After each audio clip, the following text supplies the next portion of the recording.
Bismillahirrahmanirrahim. Assalamualaikum warahmatullahi wabarakatuh. Tuan-tuan dan puan yang dirahmati Allah sekalian. Kita mulakan dengan soalan. Nanti di hujung pertemuan nanti kita akan bahaskan ayat daripada surah Al-Waqiah.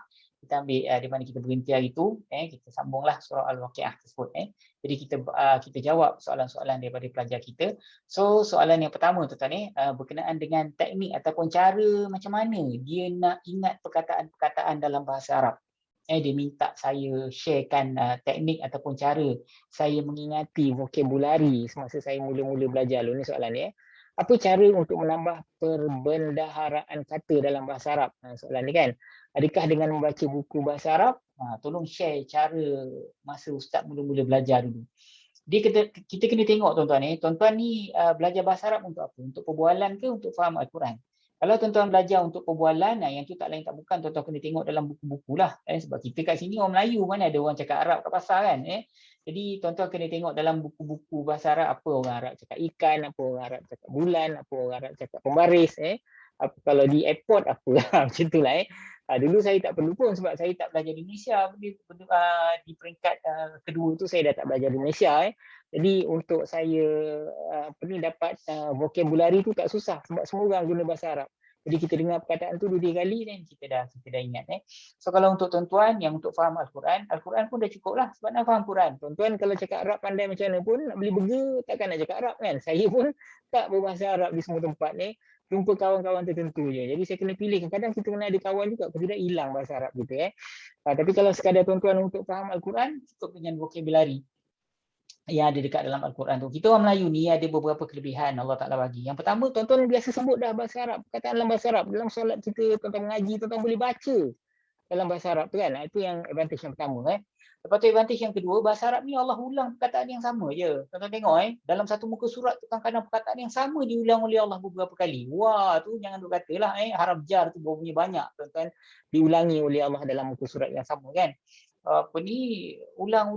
Yang pertama tuan-tuan dah biasa sebut, yang kedua Allah Ta'ala ulang, yang ketiga yang paling penting sekali kepada orang Melayu, banyak perkataan dalam bahasa Melayu tu yang sama dengan bahasa Arab, cuma tuan-tuan kadang tak perasan. Jadi bila Ustaz sebut je tuan-tuan baru tahu dia sebenarnya ada 2,000 lebih perkataan yang sama bahasa Melayu dengan bahasa Arab. So tuan-tuan jangan risau, kalau dengan Quran tu cukuplah sekadar untuk tuan-tuan faham Al-Quran. Kalau untuk berbual macam ni, boleh juga berbual. Saya guna perbualan dan pengajian kita untuk orang yang dah tamat tu, biasanya saya akan guna bahasa Arab yang ada dekat dalam Quran saja untuk mudahkan pelajar-pelajar kita. Terus saya recycle perkataan yang digunakan oleh Allah Ta'ala, jadi itu mudahkan pelajar-pelajar untuk faham bahasa Arab Al-Quran. Tuan-tuan So itulah jawapan untuk pelajar kita yang bertanya tadi.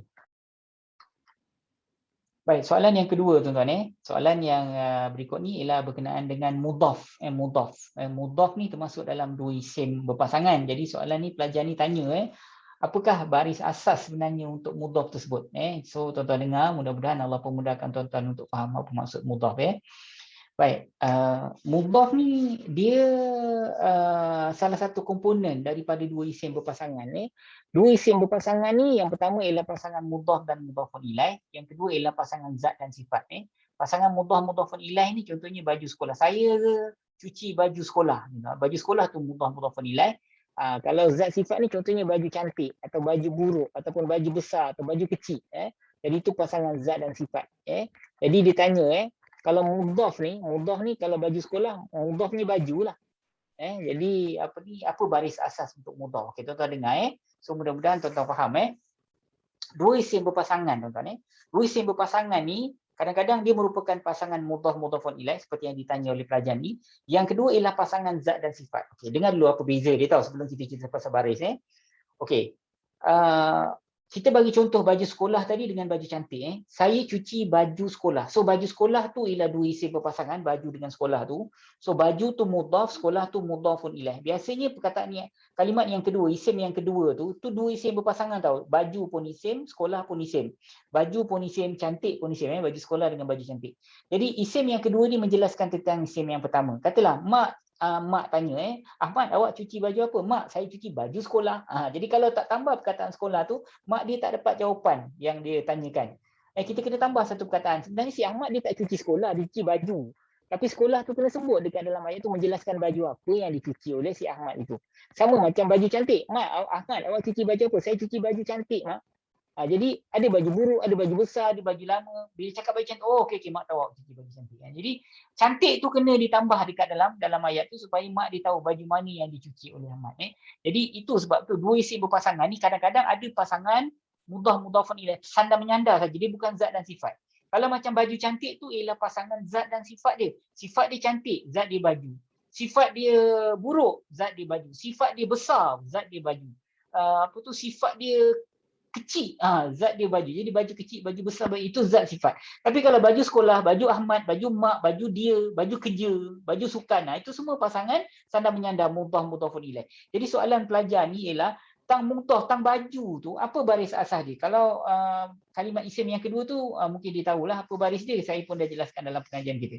Okay, jawapannya ialah tuan-tuan, kalimat isim yang pertama tu, baju tu sama ada baju sekolah ke baju cantik, tang baju tu dia tak ada baris asas. Sebab apa tak ada baris asas? Sebagai mudhaf, kalau mudhafun ilaih, mudhaf lah. Kalau pasangan zat sifat, zat tu lah. Okey. Mudhaf dengan zat ni dia tak ada baris asas. Dia sebenarnya zat ataupun mudhaf ni, dua isim berpasangan ni, kalimat isim yang pertama tu dia selalu menjadi pangkat yang kedua. Dia selalu menjadi jawatan yang kedua tau dalam ilmu nahwu. Contohnya gini, katalah Ahmad dia cuci baju sekolah. Ahmad dia cuci baju sekolah.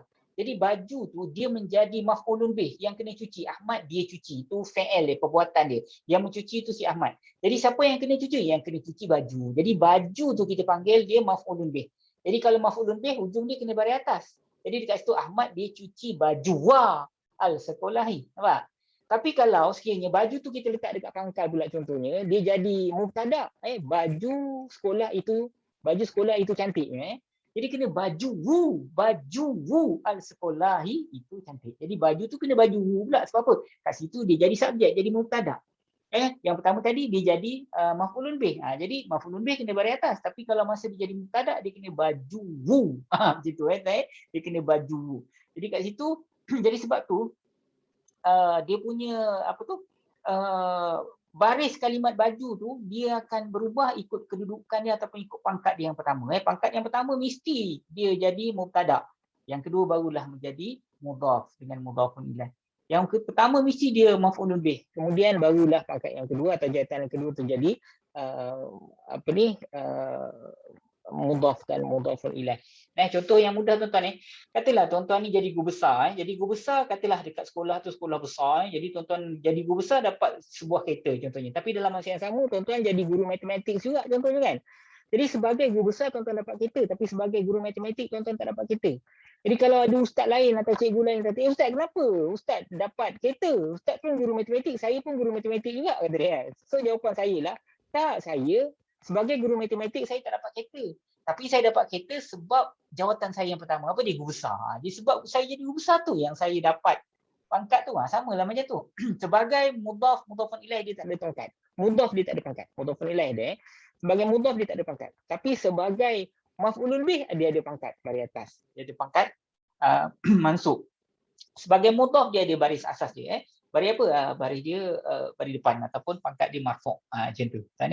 So tu jawapan spin. Baik, soalan kita yang berikutnya ialah berkenaan dengan satu tempat dalam surah Al-Jin. Surah Al-Jin ayat yang ke-16. Sebentar saya sharekan dia punya dia punya ayat dia untuk mudahkan tuan-tuan untuk nampak dengan lebih jelas. Okey, ni ayat dia. Wa allawis taqamu ala tariqati. Wa allawis. Jadi sebenarnya wa allawis ni dia ada 3 kalimat tuan-tuan. Kalimat yang pertama wa ni saya dah bawa kat sini. Yang kedua ialah an, yang ketiga ialah law. Wa an law. Jadi wa an law sebenarnya. Jadi kenapa baca wa al-lawis ustaz? Okay, sebab kalau hamzah alif nun berjumpa dengan lam, dia tak boleh baca wa an lawis, dia kena baca wa alla sebab nun mati berjumpa dengan lam. Betul tak? Bunyi dia macam mana? Hilangkan nun tu terus masuk pada lam wa alla. Sebab tu bacaan dia jadi wa al-lawis. Ni tulisan ni dia ikut pada bacaan, tapi ini ejaan sebenar dia. Wa kemudian an dengan law. Kemudian yang sebenarnya nun mati berjumpa dengan lam kan. Mula-mula alif nun berjumpa dengan lam, kemudian jumpa dengan lam dia jadi wa an, kemudian nun mati lagi sekali berjumpa dengan lam lagi sekali wa an wa al-lawis. Ni katanya. Wa an lau. Jadi wa al-lawis. Wa ni saya letak kat sini. So tuan-tuan boleh tengoklah. Wa an dengan lau. Dia jadilah wa al-lawis. Wa an lau. Wa an lau istaqam. Jadi kalau sambungan Rasulullah baca wa al-lawis. Lau ni jadi lau baris bawah kat sini untuk lancar ataupun fasihkan bacaan tu. Wa al-lawis taqam. Tu maksud dia. Ni surah Jin ayat 16. Selalu soalan ni ditanya pada saya. Ni memang ada masalah dulu.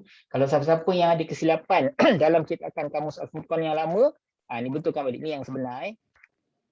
Dalam cetakan yang pertama dulu kita ada buat kesilapan kat sini. Wa anna lau kata silap saya.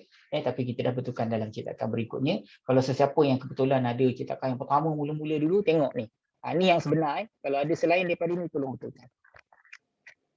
So apa? Itu merupakan apa? Itu merupakan jawapan kepada soalan ni.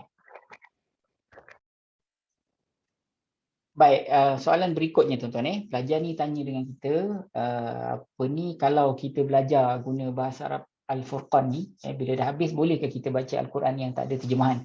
Bolehkah kita faham begitu saja? So kita tengok soalannya. Sekiranya kita mengikuti kelas bahasa Arab Al-Furqan, selepas habis 10 bulan ni bolehkah kita baca Al-Quran tanpa melihat terjemahannya? Okey tuan-tuan. Boleh. Syarat je tuan-tuan dah hafal semua perkataan lah. Sebenarnya nak hafal semua perkataan bukan susah sangat pun, sebab perkataan yang sama diulang-ulang oleh Allah Ta'ala kan. Jadi kalau soalnya boleh ke tidak, boleh lah kalau dah hafal, kalau dah faham setiap kalimat ni. Tapi ambil masa lah, bukan terus tuan-tuan boleh buat begitu kan, ambil masa lama sikit. Tapi kalau 10 bulan tu biasanya tak boleh lah, kecuali tuan-tuan punya otak ada supersonik ataupun sebelum tu tuan-tuan pernah belajar. Boleh. Tapi technical nahu insya-Allah boleh. 10 bulan tu technical nahu semua kebanyakannya semua dah selesai lah. Dalam 95% semua dah settle lah. Cuma benda-benda yang jarang-jarang jumpa, yang itu kita akan dalam kelas lanjutan nanti kita akan bahaskan. Jadi kita ambil ayat, jadi kat situlah kita akan jumpa benda-benda yang gharib. Tapi kebanyakan semua benda kita pernah lalu ataupun kita pernah jumpa tuan-tuan. Okey. Baik, soalan kita berikutnya ialah berkenaan dengan kalau kita dah faham, ayat daripada Al-Quran itu menggunakan pengajian kita dalam sistem Al-Furqan ni katanya, boleh ke kalau kita tahu, kita nampak kat mana kita nak berhenti ataupun kat mana kita nak sambung kalau kita baca Al-Quran? Soalan ni. Selepas tamat Al-Furqan, bolehkah kita tahu di mana perlu berhenti atau mulakan bacaan semasa baca Al-Quran, terutama kepada orang yang nafasnya tidak begitu panjang? Jawapannya boleh ya. Dia selain daripada haraf ataf, haraf ataf ni haraf penyambung cerita kan. Jadi selain daripada haraf ataf dimulakan dengan haraf ataf, dia sebenarnya nak berhenti tak susah. Tuan-tuan boleh berhenti di mana-mana lah. Asalkan jangan di tengah-tengah perkataan. Katalah kalimah masjid, tuan-tuan berhenti dekat mas, tak boleh lah. Berhenti dekat masjid, macam tu. Muslimati, tuan-tuan baru dekat muslim, tuan-tuan berhenti, tak boleh. Jadi muslimat, berhenti dari kat situ. Janganlah berhenti dekat tengah-tengah perkataan. Dia yang sukar sikit ni, kat mana nak mulakan semula bacaan kan? Kat mana nak mulakan semula bacaan? Jadi nak mulakan bacaan ni, yang paling popular, tuan-tuan tahulah dekat atas tu ada tulis qaf lam ya, sad lam ya, ataupun di pemutus ayat. Semua boleh lah, ayat 1, ayat 2 ke semua boleh berhenti lah. Selain daripada tu, tuan-tuan boleh berhenti dekat fi'il. Kalau tuan-tuan jumpa fi'il mudhari', fi'il madhi, kat situ boleh mulakan bacaan daripada situ. Tapi macam ni nak kenal lah, tak lain tak bukan, tuan-tuan kena belajar lah. Tuan-tuan tahu, ni fi'il mudhari', boleh mulakan bacaan daripada fi'il mudhari', fi'il amar pun boleh, fi'il madhi pun boleh. So dekat situ, dan adalah juga di kalimat-kalimat lain yang tuan-tuan boleh mulakan bacaan selain daripada haraf jar. Okey. Baik, tuan-tuan, soalan kita berikutnya ialah berkenaan dengan isim-isim nama khas dalam Al-Quran. Jadi pelajar ni tanya, kalau nama khas tu dia termasuk dalam kelompok apa? Kita ni soalan ni, bagaimana dengan nama khas yang tiada alif lam atau tanwin, umpamanya Fir'aun, Mesir atau Ismail dan sebagainya dalam Al-Quran? Adakah ia termasuk dalam kelompok isim? Baik, tuan-tuan. Dalam Al-Quran, tuan-tuan, saya selalu sebut ada 3 jenis kalimat saja. Sama ada kalimat isim, fi'il dan haraf. Isim ni maknanya nama lah. fi'il perbuatan, haraf maknanya sendi. Jadi isim ni maknanya nama semua benda yang Allah Taala cipta, yang manusia buat, semua tu adalah termasuk dalam kelompok isim. Apa yang Allah Taala cipta, bulan, matahari, bintang, bumi, itu semua Allah Taala cipta, semua isim. Yang manusia buat, kursi, meja, pensil, itu semua adalah kalimat kalimat isim juga. Jadi kalau Firaun, tentulah isim, takkan kalimat perbuatan Firaun. Ataupun haraf tu ni sendi, dengan, kepada, dari, untuk, takkan masuk dalam kelompok haraf kan. So semua kalimat yang nama khas dalam Al-Quran, nama orang ke nama tempat ke apa ke yang tuan jumpa dalam bahasa Arab, itu semua merupakan kalimat-kalimat isim. Itu adalah gelaran dia. Kalau tuan belajar bahasa Arab dipanggil ismun ghairu munsharif. Kadang-kadang ismun mamnu' minas sarf, adalah macam-macam gelaran dia. Tapi itulah isim-isim nama khas kita panggil dalam bahasa Melayu, tuan-tuan. Baik, soalan berikutnya ialah berkenaan dengan kekeliruan pelajar ni berkenaan dengan sepotong ayat. Dia cari kenapa fi'il mudhari' ni dia kata hilang nun di hujung. Adakah disebabkan oleh sekian dan sekian? Ini soalannya. Pada ayat ini munada iaitu yang marfu', iaitu allazina, panggilan kepada orang yang beriman, kemudian diikuti dengan 4 fi'il mudhari' yang hilang nunnya, iaitu berubah dari keadaan asal. Adakah ia berubah oleh isim mausul tersebut atau ada sebab yang lain? So ya ayyuhallazina, ya ni kita consider dia sebagai munada ataupun kalimat yang menyeru. Ini panjang juga perbahasan dia. Kalau tuan-tuan masuk kelas Al-Furqan di hujung-hujung tu kita ada jelaskan. Tapi dalam konteks kamus kita sekalikan saja perkataan ni, kita sebut ni kalimat munada. Munada maknanya kalimat yang menyeru. Wahai, itu. Baik. Yang disebut sebagai yang diseru ni allazina ni lah sebenarnya. Wahai orang-orang yang beriman. Jadi orang-orang yang ni sebenarnya yang diseru. Tu maksud pelajar ni. Ini dia panggil sebagai munada. Yang disebut kat sini sebagai munada. Nanti saya besarkan sikit. Dia pointer tu biar tuan-tuan nampak sikit. Allazina ni dia punya munada. Jadi dia kata selepas munada ni ada 5 ataupun ada 4 kalimat fi'il mudhari'. Dia kata ni fi'il mudhari'. Sebenarnya tuan-tuan, ini mudah aja. Ini bukan fi'il mudhari', ini fi'il amar. Dia memang tak ada nun. Isbiru, mana ada isbiruna? Sabarlah kamu. Wasabiru, dan tingkatkan kesabaran oleh kamu. Warabitu, dan berwaspadalah oleh kamu. Wattaqu, dan bertakwalah oleh kamu. Ini semua fi'il amar, ini bukan fi'il mudhari'. Jadi fi'il mudhari' memang hujung dia ada nun, tapi kadang-kadang ada waktu tertentu nun tu kita hilangkan. Sebab apa? Sebab mungkin dia telah dijazamkan ataupun dia telah dinasabkan gitu. Tapi ini bukan fi'il mudhari'. Fi'il ini memang keejaan asal dia. Ini fi'il amar, fi'il menyuruh. Sabarlah kamu atau sabarlah oleh kamu, kan menyuruh orang tu sabar, dan tingkatkanlah kesabaran oleh kamu. Ini pun fi'il amar, fi'il menyuruh. Warabitu, tuan-tuan kalau belajar dengan sistem Al-Furqan kita akan jelaskan macam ni, tuan-tuan nak kenal ketiga-tiga jenis fi'il tu. Mudah saja. Dengan tengok terjemahan tuan-tuan boleh tahu. Tuan-tuan So soalan ni tak berapa nak sesuai sangat sebab ini bukan fi'il mudhari', ini fi'il amar. Ini memang keadaan dia macam ni. Bukan nun dia telah dihilangkan, bukan nun dia telah dihilangkan. So soalan tu tak berapa nak tepat sebenarnya. Tapi kita jawablah pelajar kita tanya kan. Baik, soalan berikutnya berkenaan dengan rangkap. Rangkap ni dalam bahasa Arab disebut jumlah. Jumlah ismiyah, jumlah fi'liyah, ataupun rangkap isim ataupun rangkap fi'il. So macam ni nak tahu batasan rangkap tersebut. So sekali saya ulang, rangkap ni dalam ilmu nahwu bahasa Arab disebut sebagai jumlah. Tapi kita tak guna perkataan jumlah tu dalam sistem Al-Furqan sebab bagi orang Melayu jumlah tu artinya bilangan kan, sebab tu kita tak guna. So kita kata rangkap. So janganlah tuan-tuan terkeliru pula nak kata apa. Bila kita kata sebut dalam bahasa Arab jumlah apa ustaz? Bukan, jumlah tu artinya ialah rangkap. Kita tengok ayat ni. Ini saya bagi satu contoh ayat lah, nanti saya pointer supaya mudah tuan-tuan. So rangkap tu ialah rangkap yang pertama, masaluhum kamasalil ladzi istauqada nara. Ni kita consider sebagai rangkap yang pertama. Perumpamaan mereka seperti umpama orang yang menyalakan api. Falamma adha'at ma haulahu dhahaballahu binurihim. Ini rangkap yang kedua. Ya. Ataupun tuan-tuan nak pecahkan dua rangkap pun boleh rangkap yang kedua ni. Falamma adha'at ma haulahu dhahaballahu binurihim. Kita consider ini sebagai satu rangkap. Tak payah potong dua sebab cantik sikit dia ni rupa. Okey. Falamma Adha'at ma halahu dhahaballahu binurihim. Kemudian wa tarakahum fi zulumatin la yubsiruna. Tuan-tuan nak habiskan rangkap ni pun tak apa. Wa tarakahum fi zulumatin la yubsiruna. Okey, tuan-tuan tengok Dia rangkap ni maknanya dalam ayat yang panjang dia ada rangkap-rangkap ni. Dalam ayat yang panjang ni dia ada rangkap-rangkap dia, tuan-tuan. Katalah dalam satu ayat tu Ahmad dia pergi ke kedai, dia membeli sebuku roti, dia berjumpa dengan Sulaiman, tuan-tuan. Jadi Ahmad dia pergi ke kedai, itu rangkap pertama. Tapi dalam satu ayat yang panjang.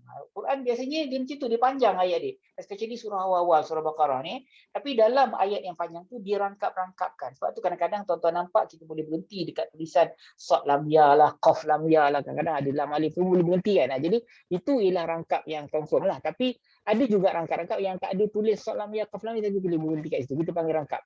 So rangkap tu apa? Macam tu lah.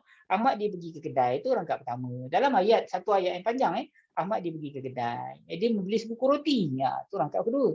Dia berjumpa dengan Sulaiman. Itu rangkap yang ketiga. Itu maksudnya. So kalau dalam konteks ayat, contoh yang saya berikan tadi tu tadi, contoh tadi tu kita boleh ambil lah sebagai kita punya panduan. Jadi rangkap yang pertama ialah masaluhum kamathalil ladzi istauqada naran. Perumpamaan mereka adalah seperti orang yang menyalakan api. Okey, falamma adha'at ma haulahu dhahaballahu binurihim. Maka apabila api itu telah menerangi sekeliling dia, Allah pun menghilangkan api tersebut. Ini rangkap yang kedua. Lengkap ayat ni rangkap ni kan. Wa tarakahum fi zulumatin la yubsirun. Dan Allah Taala meninggalkan mereka dalam keadaan kegelapan, mereka tak lihat apa-apa pun.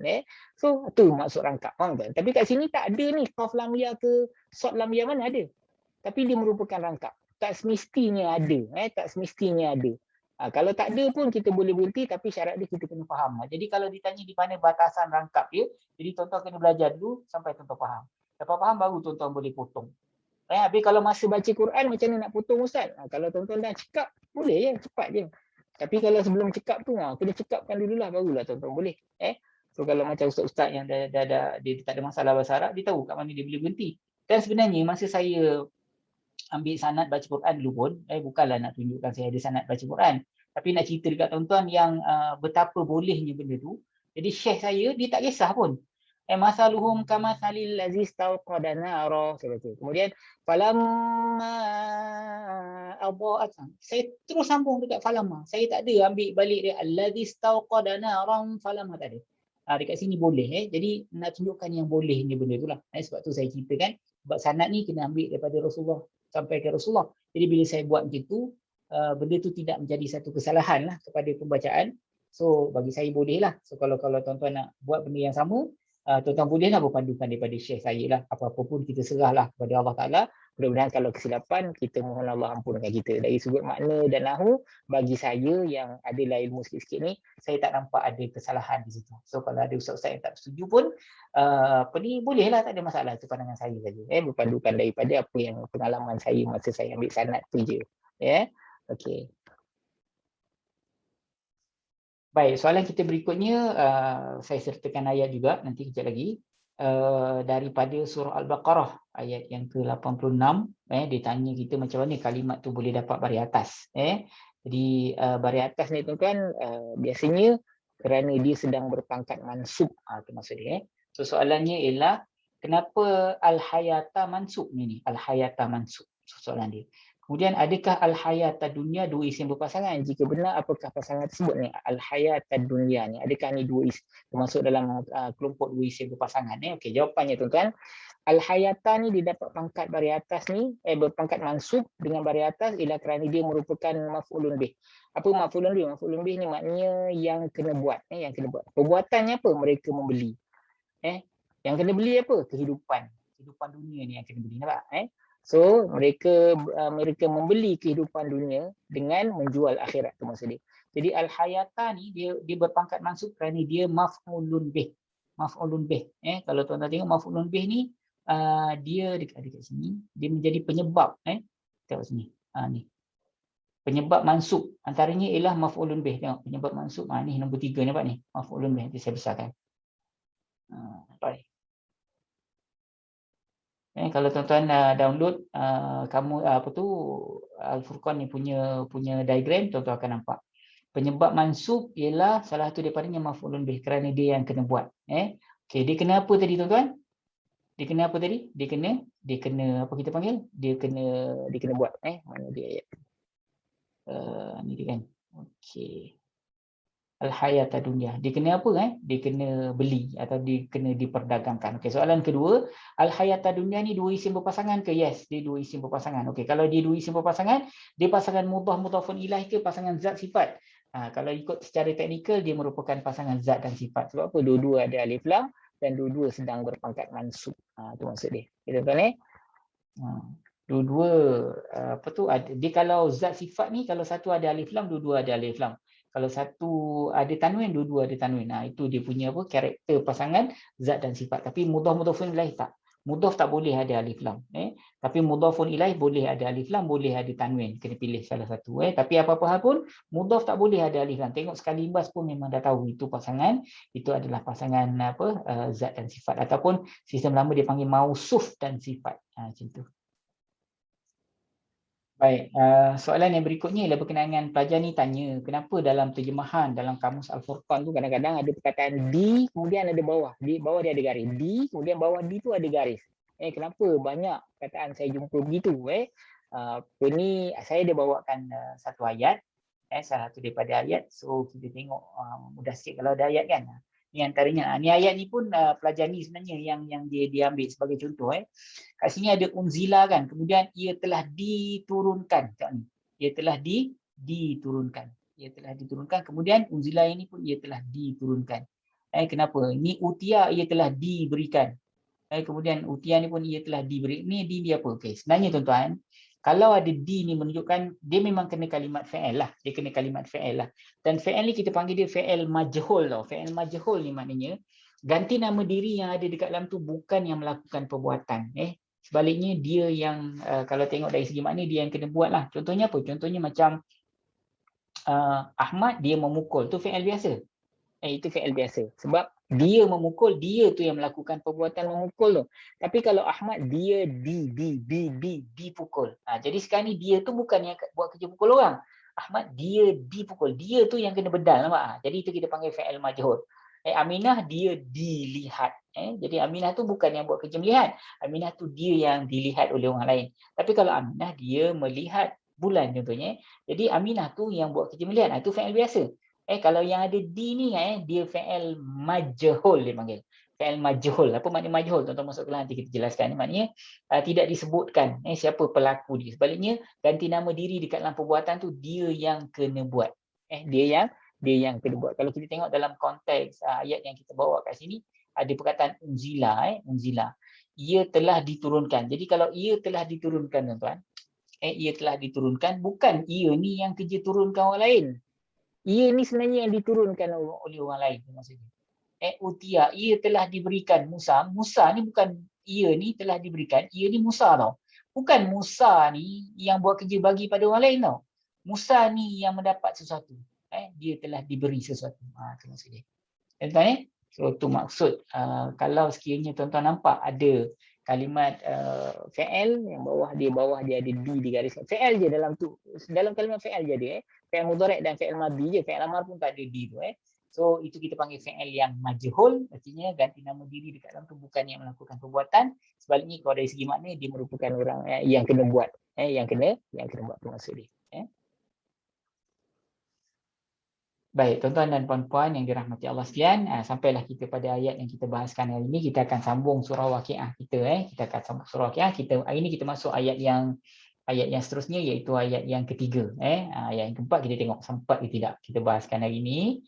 Kalau tak ada kita bawa pada minggu depan ni. Kita banyak soalan tadi kita bahaskan. Okay, ini ayat dia tuan-tuan. Khafidatun rafi'atun. Idza rujjatil ardu rajja. Idza rujjatil ardu rajja. Itu maksudnya. Okey, saya baca dulu ayat ni tuan-tuan puan-puan simak. A'udzubillahi minasyaitonir rajim. Khafidatur rafi'ah. Idza rujjatil ardu rajja. Okey, maksud dulu Khafidatun rafi'atun. Ia merendahkan dan meninggikan. Ia merendahkan meninggikan. Apa dia yang merendahkan dan meninggikan tu? Ni apa tu? waqi'ah. Waqi'ah ia merendahkan dan meninggikan. Waqi'ah ni maknanya peristiwa besar tersebut, hari kiamat tersebut dia merendahkan dan dia meninggikan. Nanti kejap lagi kita bahaskan sedikit dekat penafsiran. Kemudian idza rujjatil ardu rajja. Ketika bumi itu telah digoncangkan dengan goncangan yang keras, sekeras-keras goncangan. Okay, ini masih lagi menceritakan tentang hari kiamat, tuan-tuan. Saya buat point itu besar sikit. Okey. Khafidatun rafi'atun. Rafi'atun. Maksudnya khafidatun maknanya yang merendahkan, rafi'atun yang meninggikan. Okey. Tafsiran daripada ayat ni, tuan-tuan, al-waqi'ah ni, hari kiamat ataupun hari kiamat yang merupakan satu peristiwa besar ini, yang pertama sifat dia khafidatun. Dia merendahkan. Dia merendahkan siapa? Dia merendahkan orang-orang yang direndahkan. Siapa dia? Orang yang ingkar perintah Allah, orang-orang kafir, orang-orang yang tak nak dengar cakap Allah Ta'ala, tak nak dengar perintah Allah, melanggar perintah Allah. Orang ni nanti walaupun dekat dunia dia tinggi, tapi pada hari kiamat nanti dia akan direndahkan oleh Allah. Itu maksud khafidatun. Allah akan rendahkan dia. Sebaliknya, hari kiamat ni juga meninggikan. Khafidatun rafi'atun. Maksudnya dia merendahkan, meninggikan. Dia tinggikan siapa? Dia tinggikan orang-orang yang perlu ditinggikan pada hari tersebut, yang layak ditinggikan pada hari tersebut. Siapa orang yang ditinggikan oleh pada hari tersebut? Orang-orang yang walaupun dia miskin, dia rendah di pandangan manusia, tapi dia tinggi dari pandangan Allah Ta'ala. Pada waktu itu, dia ditinggikan oleh Allah. Dia diselamatkan oleh Allah, dia dimuliakan oleh Allah. Maksudnya dia ditinggikan oleh Allah. Walaupun dalam dunia dulu, masih hidup dulu, dia bukan merupakan orang yang tinggi di pandangan mata manusia. Mungkin dia kerja-kerja biasa saja, ataupun kerja-kerja yang direndahkan oleh orang. Tapi sebab dia dekat dengan Allah Ta'ala, maka pada hari tersebut dia ditinggikan oleh Allah. Itu maksud dia. Jadi dekat sini sebenarnya khafidatun rafi'atun, nanti kita bahas sekejap lagi. Yang ini kita boleh katakan ni sebagai khabar. Tapi mubtada' dia telah dihilangkan. Contohnya macam ia merendahkan, meninggikan. Ia merendahkan, meninggikan. Jadi ia itu telah dihilangkan dekat sini. Macam mana dari sudut teknikal nahu? Jadi kita bahas. Kita tengok mana dalam ayat yang kedua. Idza rujjatil ardu rajja. Apabila bumi itu digoncangkan dengan goncangan yang keras. Maksudnya tuan-tuan, hari kiamat tu nanti Allah Ta'ala kata, bumi itu akan digoncangkan dengan goncangan yang keras. Bumi itu akan digegar dengan gegaran yang keras. Dia tak sama macam gegaran yang biasa dihadapi oleh penduduk dunia hari ini. Kalau sejauh mana, sekuat mana pun goncangan itu tidak menyeluruh, tuan-tuan. Kalau sekuat mana pun goncangan yang ada yang kena pada hari ini pun, goncangan tu tidak menyeluruh. Kalau kena dekat Jepun saja. Kalau kena dekat Indonesia dulu kan, yang tsunami terbesar di Aceh kan, di kawasan Aceh tu je, tempat lain tak kena. Tapi kalau hari kiamat tu nanti, tuan-tuan, bila Allah Ta'ala goncang sebiji bumi ni dengan goncangan yang keras, jadi air-air semua, air laut semua melimpah dan bangunan-bangunan semua roboh. Semua tempat, tuan-tuan. Dan goncangan tu sekejap je sebenarnya. Kemudian Allah hentikanlah goncangan tu. Sekejap, setara mana sekejap, wallahualam. Tapi akan dihentikan oleh Allah Ta'ala. Allah Ta'ala goncangkan bumi itu dengan goncangan yang keras. Bukan goncang main-main, bukan goncang sikit-sikit, tapi goncang dengan goncangan. Sebab tu dia kat situ ada maf'ul mutlak. Jadi kita bahas tentang teknikal. Iza rujjatil ardu rajja. Rajja tu maknanya dengan goncangan yang keras. Nanti kita balik dekat ayat kita bagi tuan-tuan bagi nampak lebih clear. Iza rujjatil ardu rajja. Apabila bumi itu digoncang, ia digoncang dengan goncangan yang keras. Okey, apa jadi lepas tu? Nanti kita bahas pada ayat berikutnya. Tuan-tuan, kita ambil teknikal dulu. Khafidatun rafi'atun. Tuan-tuan tengok ni, khafidatun rafi'atun. Khafidatun ni kan bagi depan kan. Okey, sebenarnya ni dalam konteks ni, tuan-tuan, dia merupakan kalimat isim. Dia lah isim biasa. Kalau isim biasa, dia apa? Dia mu'rab, dia boleh berubah baris hujung. Tapi kat sini dia sedang berpangkat apa? Sedang berpangkat marfu'. Tanda marfu' di mana? Tanda marfu' dia dhammah. Okey, kenapa dia dapat pangkat marfu' dekat sini? Jawapannya ialah kerana dia merupakan khabar. Dia merupakan khabar. Penyebab marfu' antaranya ialah kerana dia merupakan khabar. Khabar. Okey, tanda marfu' dia mana? Tanda marfu' pakai dhammah, nampak? Tanda dhammah kan? Yang tanda yang pertama dhammah. Khafidatun. Okey, persoalan dia, ustaz, kalau dia merupakan khabar, mana mubtada' dia ni? Kalau dia merupakan khabar, kat mana mubtada' dia? Okey, kat sini isu dia. Mubtada' dia telah dihilangkan. Hiya khafidatun. Dia merendahkan. Nampak? Dia merupakan khabar, mubtada' dia ialah hiya ataupun she. So she atau hiya tu mana ustaz tak nampak? Dia telah dihilangkan. Okey, dia rujuk pada apa? Dia rujuk pada al-waqi'ah tu. Waqi'ah itu khafidatun rafi'atun. Jadi khafidatun rafi'atun ni kalau dalam kitab saya dia merupakan dua isim berpasangan, dia pasangan zat dan sifat ataupun mausuf dan sifat. So mausuf dan sifat ni secara teknikal dia dia mesti kena apa kita panggil? Dia mesti kena sama. Alif lam dua-dua tak ada, dua-dua tanwin. Dua-dua baris bawah, kalau baris bawah dua-dua baris bawah. Kalau tu baris satu di atas dua-dua kena baris satu. Zat dengan sifat ni di follow je semua benda. So ini merupakan kalimat isim, dia isim biasa, dia sedang berpangkat marfu', tanda marfu' dia dhammah. Apa penyebab dia? Dia merupakan sifat. Dia panggil at-tawabi' yang follow. Dia follow siapa? Dia follow zat dia. Itu maksudnya. Sebab tu apa yang ada pada zat dia akan ikut alif lam ke tanwin dia kena follow. Kita tengok ayat berikutnya. Idza rujjatil ardu rajja. Idza apabila, ini merupakan kalimat isim, ini ialah isim zaraf. Isim zaraf ada dua, satu zaraf tempat, satu zaraf masa kan. So ini ialah isim zaraf masa, isim zaraf zaman kalau dalam kaedah bahasa Arab. Dalam kaedah nahwu bahasa Arab kita panggil isim zaraf zaman. Ini menunjukkan masa tertentu. Masa bila? Masa waqi'ah tu lah. Masa waqi'ah tu lah Allah bumi itu digoncang. Itu maksudnya. Okay, rujjat. Dia sebenarnya bukan rujjati. Tak ada kalimat rujjati. Sebenarnya rujjats. Jadi Rasulullah ajar rujjat. Kalau kita maintain di baris mati, kita kena baca rujjats al-ardu. Tak boleh. Rasulullah ajar kita baca Quran jangan baca macam tu. Sebab apa jangan baca macam tu? Bacaan tu nanti jadi tidak fasih. Jadi yang sesuai lah rujjatil ardu. Sedap? Daripada rujjats al-ardu. Jadi break gitu orang Arab bagi orang Arab bacaan tu agak berat. Itu maksudnya. So ini merupakan kalimat fa'il, dia ialah kalimat fa'il madhi. Jantina dia she, sebab tu ada P dalam kurungan she. Kalau dalam pelajaran peringkat kedua, she rujuk pada siapa? She rujuk pada al-ardu ni. Bumi ni yang telah digoncangkan oleh Allah. Itu maksudnya. Ada maf'ulun bih tak? Maf'ulun bih tak ada. Tapi maf'ul mutlak ada. Nanti kita jumpa sekejap lagi. Hujjah ni ialah maf'ul mutlak. Maf'ul mutlak artinya ialah kalimat fa'il, tapi diulang balik fa'il itu dalam bentuk isim masdar. Dalam bentuk isim. Nanti sekejap kita sampai.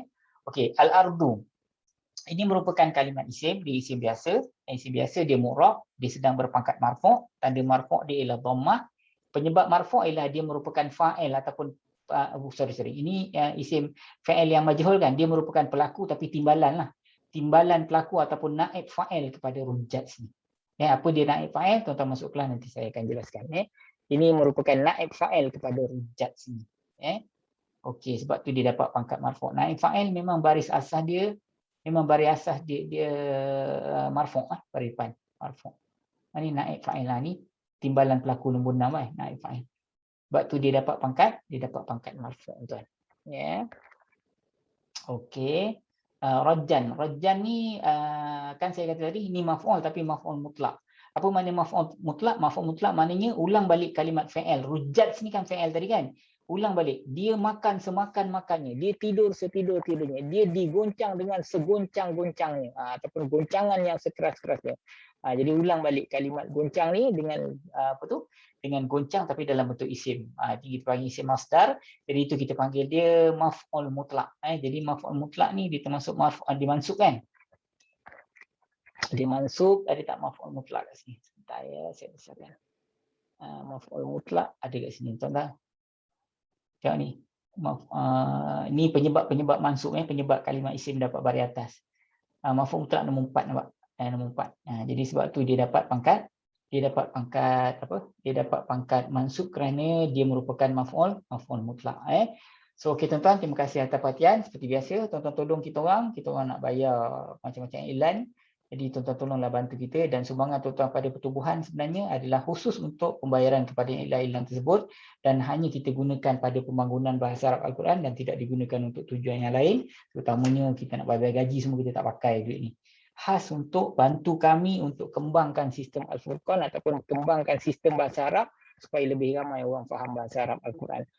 Yang paling mahal sekali kita kena bayar duit iklan lah. So sebab kita minta bantuan tuan-tuan, sebelum ni kita bayar guna yuran-yuran yang dibayar oleh pelajar tau. Sebelum ni kita gunakan duit yuran, tapi sampailah masanya kita minta lah pelajar-pelajar kita tolong sama-sama bantu kita, dan kami tak gunakan duit untuk lain, semata-mata untuk kembangkan sistem bahasa Arab Al-Quran dengan pembayaran kepada iklan-iklan dan pembangunan bahasa Arab Al-Quran. Dan mudah-mudahan Allah pemudahkan kita, insya-Allah, dan tolong doakan saya juga supaya saya mudah untuk menjelaskan pada tuan-tuan dan mudahkan tuan-tuan untuk memahami ayat Al-Quran, insya-Allah. So terima kasih atas perhatian. Assalamualaikum warahmatullahi wabarakatuh.